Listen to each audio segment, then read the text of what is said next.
Hi guys!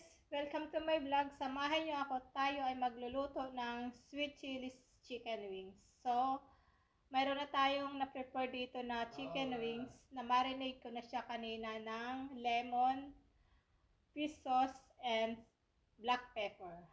At ito na nga, na-fried na natin siya. At habang nagpa-fry tayo niyan, ipiprepare na natin ang ating magiging sauce. So, ito na nga, yung minced garlic, the more the merrier. At syempre, yung ating sweet chili sauce.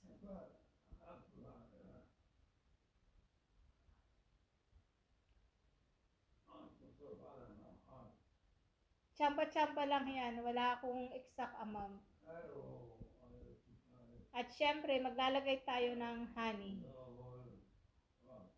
Para totally mag-blend yung sweet, spicy, and so forth. And naglagay tayo ng, syempre, ng salt.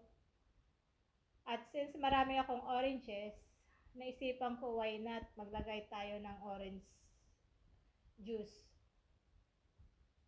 para dumami yung ating magiging sauce.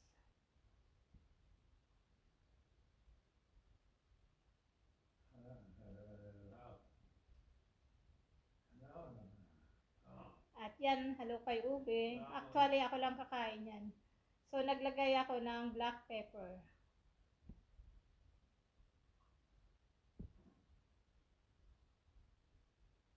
At naisipan ko pa talaga magdagdag ng another one orange. Ang ganda ng kulay, no? Scarlet.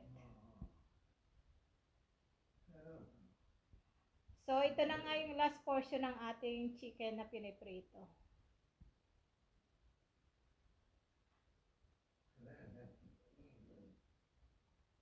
And then, after nating iprito, sa ating fry pan, ilagay na natin yung ginawa nating sauce sa low fire. Kailangan mahina lang yung fire niya para hindi naman masunog.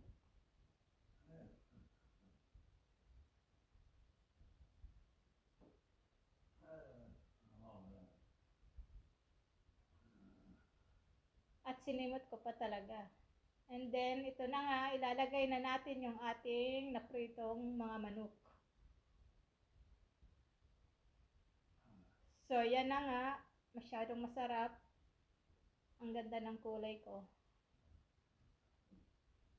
Actually, mga 30 minutes ko siya. Mahina lang yung apoy para mag-absorb talaga yung sauce niya. At habang nagbumuni-muni dyan, sinabay ko na rin yung pagigisa ng aking gulay. Yellow, red pepper, and then nilagyan ko na ng Baguio beans. So, ito na nga, looks yummy. Parang ang sarap tingnan. Actually, masarap talaga. Thank you for watching. Bye!